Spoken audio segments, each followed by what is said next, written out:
Good morning, grade 4. A very warm welcome to the English class. How are you all doing today? Today we will discuss the rest of the exercise for the chapter A Tortoise Love. We will be discussing the pronunciation section, the spelling section, the writing section and my word bank exercise today. We will start with the pronunciation section. So here in the pronunciation section, there is a small note given and this is about syllables. Have you heard about syllables? What do you mean by a syllable? A syllable you can define as a single unit of unbroken sound in a word. You see, in English language, you can divide each word into syllables. And how do you divide it? Each syllable will contain a vowel sound when the word is pronounced. So keep in mind, each syllable in a word should have a vowel sound in it. For example, when you pronounce the word big, listen to this, big. How many beats did you hear? You heard one beat. And there is a vowel in it, I, and there is a vowel sound in it. You cannot divide it further. So such words with one beat or one unbroken unit of sound in it are called one syllable or monosyllabic words. And there are also two syllable or disyllabic words, three syllable or trisyllabic words, four syllable or quadrisyllabic words. In two syllable words, there is an example given here, apple. How do you say apple? When you pronounce apple, listen to this, apple. There are two beats in it. So you see, the word apple is a two syllable or disyllabic words. You are given examples of three syllable or trisyllabic words and four syllable or quadrisyllabic words as well here. So now let's read the note given in the textbook. Please turn to page number 12 in your textbook. Words can be divided into syllables. A syllable is the sound of the vowel that is created when pronouncing a word.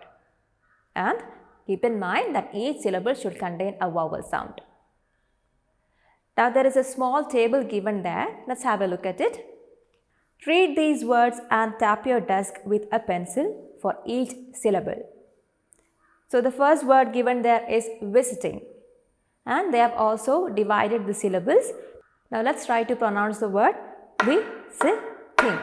How many beats? Visiting. Three beats you heard. So the word visiting is a three syllable or trisyllabic word.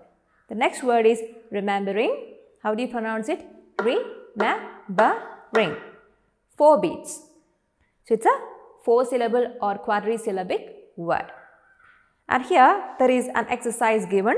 Let's have a look at the question given there. Practice saying these words aloud.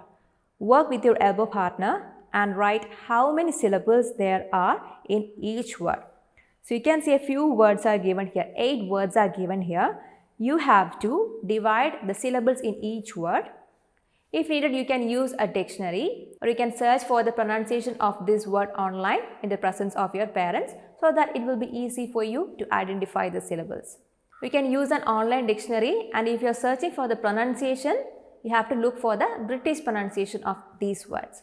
You see the first word given there is generous. How do you pronounce this word? Generous. How many syllables? 3 syllables. So you can write 3 there. Now the next word, disown. You can break down this word, the pronunciation of this word like disown. So there are 2 syllables in it. Dearer. Dearer. There are 2 syllables. The next word is overjoyed. How do you pronounce? How do you break down the pronunciation? Overjoyed. And the next word is kingdom. Kingdom. So there are 2 syllables. Category. Category. How many syllables? There are 4 syllables.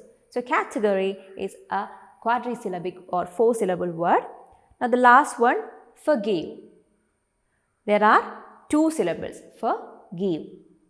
So you can write down the number of syllables for each word here in the space provided. Practice pronouncing these words once again. Let's move on to the next section. This is the spelling section. Make 10 new words with the word fatherhood. So here a word is given, fatherhood, and using the letters in this word fatherhood, you have to make up new words. For example, from fatherhood, we can write the words father, hood, fat, he, her, so many words. So you form as many words as possible and you can write those words in the space given in the textbook. This one you do as an activity. Now let's move on to the next section. This is the writing exercise and this is about writing informal letters. And what are informal letters? Have you written letters? Whom do we write letters to? We write letters to our friends or family or to some officials. When you write letters to officials, we call that as a formal letter. And when you write letters to your friends or family, we call that as informal letter. And there is a format for writing informal letters. So these letters may be formal letters or informal letters, and this is the format for informal letters. So the first part should be the writer's or the sender's address. It should be written at the top left side. After writing the sender's or the writer's address, you have to write the date in which you are writing the letter. That after the date comes the opening salutation or superscription. Like when you say dear friend or dear uncle or dear mother, whichever you are calling them, you can write it here. Now after the opening salutation, you have the body of the letter which explains why you are writing the letter, the purpose of that letter. And once you conclude the body, once you conclude the body of the letter, we have to write the subscription. Like with lots of love, with prayers and best wishes. These are examples of subscription, and after the subscription you have to give the writer's name or signature. And there is a sample letter given here in the textbook also. Before that, let me read out the question to you. Imagine you have done some mischief sometime back and your father was angry. Later, you realized that you were wrong. Now, write a letter to your father who is in another city for a few days, apologizing for what you did. You may use these hints. Remind your father about the mischief, apologize, promise not to repeat your mischief, express your love for your father, explain what led you to realize you were wrong. So these are the points that you should include in writing the letter. You have to imagine that you have done some mischief and your father got angry with you, and later you realized your mistake and you want to apologize to him. But then you see your father is in another city. So you have to write a letter to him to apologize for the mischief that you have done. So you have to imagine that situation and write this informal letter. So now let's have a look at the sample letter given here in the textbook. So you see the first part gives the sender's or the writer's address. Now below that there is the date. Then below that you have the opening salutation or superscription, and after that the body of the letter is written, and after the body the subscription is given. Then after the subscription the writer's name or signature is given. So you can use this sample letter given here as a model to write an informal letter as mentioned in the question. Do this as an activity. You can write this letter in your notebook itself. Then we'll move on to the next section. This is called My Word Bank. Now let me read the question to you. Write the opposites of these words. You will find them in the picture story. So I hope you all have gone through the story thoroughly.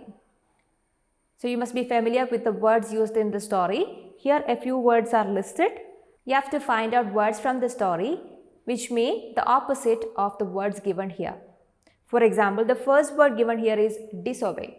And in the story, you can find the word obey, which is the opposite or antonym of the word disobey. Now the second word there is kind, and the opposite of kind is cruel. Cruel, the word cruel you can find in the story. Similarly, you have to find out words from the story which mean the opposite in meaning to the words given here.